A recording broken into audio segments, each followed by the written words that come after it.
The EU's MiCA and DAC8 crypto laws explained. Challenges in cross-border implementation. For every crypto investor, two major European regulatory frameworks are of crucial importance: the MiCA regulation and DAC8.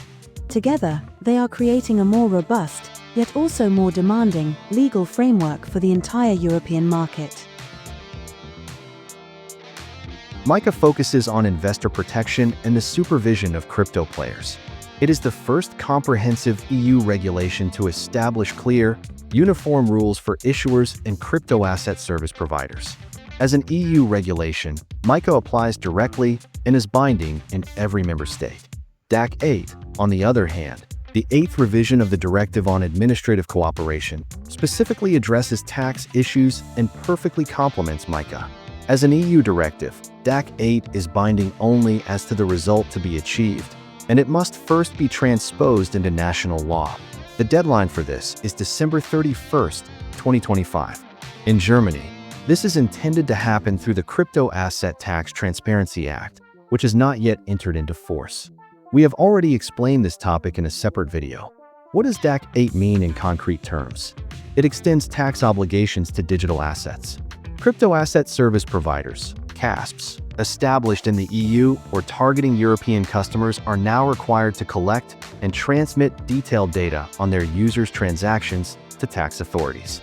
The information reported includes the identity and contact details of the investor, the nature of the assets held, the volume of transactions carried out, purchases, sales, exchanges, deposits, and withdrawals, and the value of these transactions.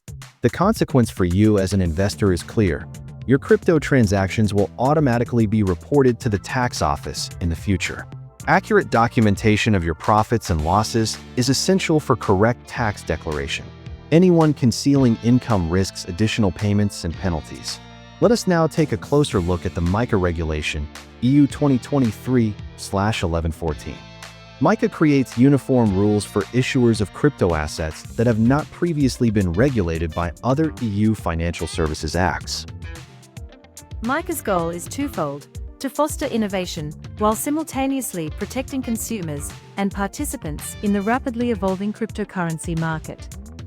It sets clear rules and licensing requirements for crypto providers across the entire European Economic Area. For you as an investor, it is important to know which services are regulated under MiCA and EU law so that you can make informed decisions. The first important deadlines have already passed. Since June 30th, 2024, MiCA's rules on issuing asset reference tokens, ARTs, and e-money tokens, EMTs, have been enforced. All affected businesses must now be in full compliance with these rules. This includes maintaining full liquid asset backing, submitting regular transparency reports, meeting capital requirements, preparing detailed white papers according to Article 6, and undergoing mandatory regular audits of reserves. Issuers must always maintain sufficient reserves to cover all issued tokens. What are these tokens? ARTs are stablecoins that are linked to the value of other assets, such as commodities, currencies, or cryptocurrencies, to maintain a stable price. All general stablecoins fall under this MiCA classification. EMTs are stablecoins pegged to the value of a single legal fiat currency, such as the euro, aiming for the same stability as electronic money. Another broad category is other crypto assets, which includes utility tokens that provide digital access to a specific product or service. Although transparency is still required, the regulations here are less stringent than for stablecoins. Certain crypto assets are currently completely excluded from MiCA, including security tokens, non-fungible tokens, NFTs, and central bank digital currencies, CBDCs. Since January 2025, crypto asset service providers have been required to apply for formal authorization from a national regulatory authority in one of the EU member states.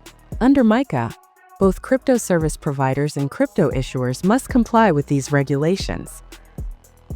MiCA creates clarity regarding which activities require a license and how crypto can be marketed and sold. It provides more consistent protection for users across Europe. It applies across 27 countries, providing legal certainty for businesses. But what are the actual challenges and the practical application of this new EU rulebook? On the surface, MiCA is an achievement, establishing the world's first comprehensive rulebook for crypto assets. Key provisions for crypto asset service providers, such as exchanges and wallets, are already in effect. But the smooth facade is encountering hurdles. The implementation phase is marked by administrative complexity and differing national interpretations. We are facing a fragmented timeline where existing providers may have until July 1st, 2026, to comply, which establishes a temporary two-tier market. The rules are notably extensive, and initial analysis suggests a substantial percentage of current market players may face difficulties meeting the new capital and compliance standards. This situation is creating the single biggest problem for the market right now: significant regulatory uncertainty. Uncertainty is detrimental to innovation. Businesses struggle to plan, and investors lack clear guidelines for capital allocation. This regulatory ambiguity may benefit incumbent financial institutions, which are watching as potential competitors navigate compliance requirements. A key area of contention is the scope of consumer protection.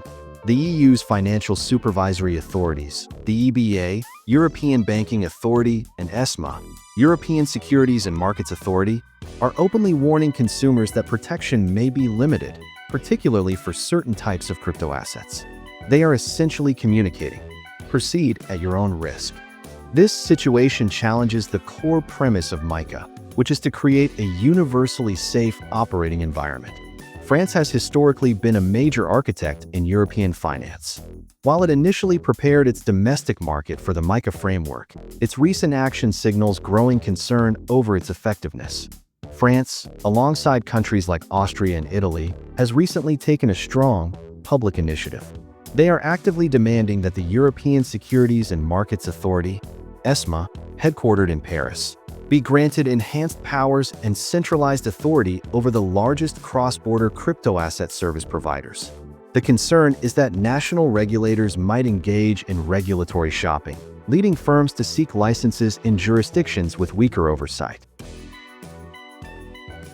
The French Financial Markets Authority, AMF, is deeply concerned about what it calls regulatory shopping. This is when crypto platforms seek out the EU countries with the simplest and most lax licensing standards in order to operate throughout Europe. France rejects weak standards. The country is pushing for consistent and uniform application of the MiCA regulation and has even threatened to exclude crypto companies licensed abroad from its domestic market. The biggest challenge at present is inconsistent implementation. It remains to be seen whether the EU will centralize its supervision and thus comply with France's demand for a clear, strict regulatory framework. The entire market is waiting for clarity on how this groundbreaking regulation will ultimately be enforced.